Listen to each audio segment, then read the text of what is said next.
Hi everyone and welcome to my sales roundup of the week.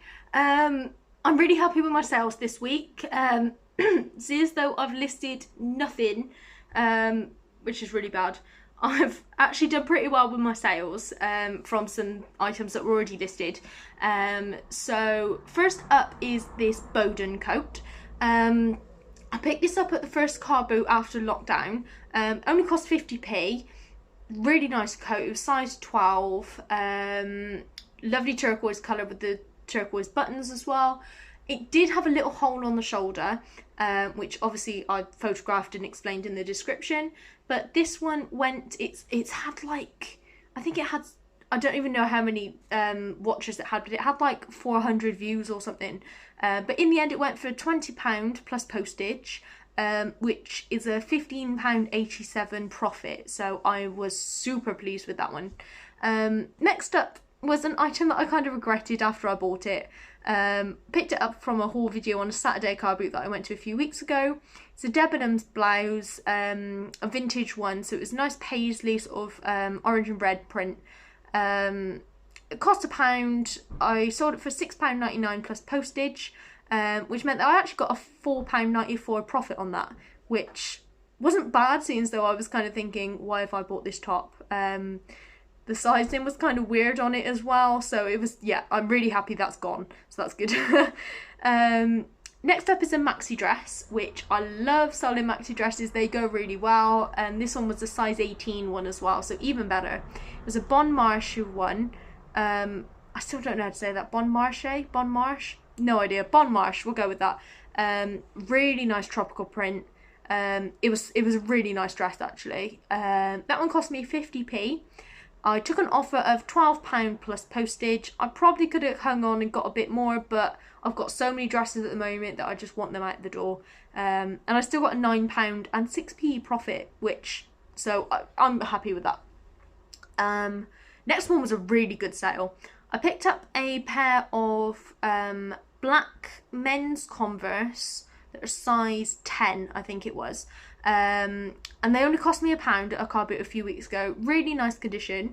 And they went for £19.99 plus postage, which was the asking price, no offers or anything on that one. So again, another £15.35 profit on those. I've never sold Converse before, so I don't know really what the market is for them, but I thought they were a good men's size, so yeah, super pleased with that. Next up is a size 10 M&S per Una dress. M&S is another brand that I like selling. It goes pretty well, not for huge money, but it goes, you know, you won't get rich from it necessarily unless you do it sort of have so many of them, but it's you pretty much, I don't want to say guaranteed to sell, but more often than not they'll sell, mostly pretty quick. Some have hung around, but yeah. This one was a size 10, purple. It's kind of like a swirly dress, swirl print, not swirly as in like twirly or something. It was kind of a cross between a casual one and an evening one, so it was a bit hard to describe, in the title especially. It's kind of too fancy for casual, but not fancy enough for evening dress. But it sold. It cost me £1 from the charity shop. They've had, I assume they've just had so many donations that they've got like a £1 clothing sale. So picked that up in there 3 weeks ago. And took an offer on that one of £10.50. So a £7.28 profit, which is pretty good. Next up is a country casuals skirt. It was in my I'm not buying skirts phase. Which you'll see, like the next few items are all skirts. I've done really well with them this week. It was a black and purple pleated one with, I think I described it as like some splodge pattern at the time of the video. It was on a store where clothing was 3 for £1, so it cost me 33p.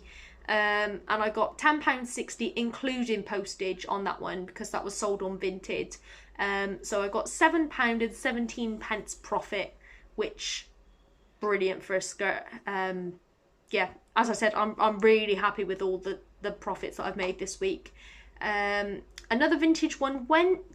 This one is kind of had a 40s look. It had like a really small floral pattern on it.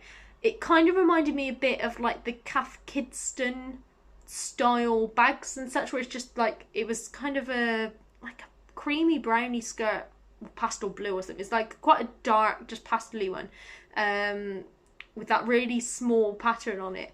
And that one went for the asking price on eBay of £11.99 plus postage. Cost me £1, so that one was another £8.55 profit, which again I am super pleased with. Another skirt went, I had high hopes for this one. I think all of these were like bought at the same car boot, so I've done really well from that one.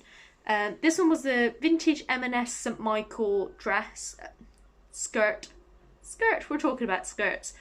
Vintage M&S St Michael skirt, and it's kind of a 50s rockabilly style. It was pink with white polka dots, floral pattern on it as well.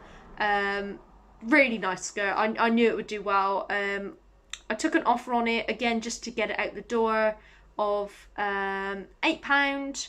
Buyer then sent the postage label over because it was on Vinted, so straight £7 profit with no fees, so really pleased. Next one is a bit of a fail. It shouldn't have been a fail, but it was due to circumstances beyond my control. It was another St Michael skirt, so they just go so well. This one had like a big floral pattern on it. It was navy with sort of burgundy red flowers. I took an offer on it of £7. I paid £1 for it, but unfortunately the buyer sent the postage label over and my printer decided to break. I spent all evening trying to repair it, tried to clean all the print heads and everything. Don't know what's gone on it, but it just does not print in black ink. And of course, because it was a PDF label with like the QR code, obviously I couldn't change the colour on it or anything, so I had to pay postage even though the buyer had already paid it, which was a bit infuriating, but luckily it went as a large letter. So I made £4.60 profit on that, which still isn't bad, and the buyer was grateful that I didn't cancel the order and that I sent it to her anyway. So I'd much rather do that and make £4.60 than cancel an order, have bad feedback. So these things happen. I have just bought a new printer at the car boot this morning. Don't know if it works. The lady said it worked and they've just upgraded. She looked trustworthy. So I'm going to give that a go in a minute, but hopefully it means that I can turn Hermes shipping back on Vinted, because they've got a promo at the moment where it's all discounted shipping, and obviously I can't make use of that because I can't print the labels. But yeah, we'll work on that. And the last item, again, I took an offer. I probably could have held out for more since though it was up for about 15 minutes, but it was a Wallace dress. It was a maxi dress, size 14, brown with sort of cream floral pattern. I took an offer of £7.99 plus postage. It only cost £1, so that's £5.14 profit. So not a huge amount. I probably could have kept it for more, as I said, but I didn't have to worry about storing it. I could literally just whack it straight in the bag and get it gone. So when it's like that, I'm happy to take offers. Not ridiculous offers. Like, I've had a couple offers lately for the roller skates that I've got for 75, and someone's kind of offered like 15. No, not happening. However, clothes, I tend to take offers if they're reasonable, especially if it saves me having to worry about storing it, and especially if it's at a time where I've got a lot that I've got to get rid of. I've started listing things. I'm recording this now on Sunday. I spent yesterday I'm recording it today. Spent yesterday listing, got about 10 items up, which is the most I've listed for a long time. So that's going to be the plan. Hopefully get a load up, get a load gone, and I'll have some more sales in a video for you hopefully by the end of the week. I have just recorded, I've done this in a weird order, but I have also just recorded my haul video from today. That'll go up after this, even though I've recorded it beforehand. The joys of modern technology. So yeah, keep an eye out for that one, where I tell you all about what I picked up today. So thank you for watching as always, and keep an eye out for my next videos. Bye!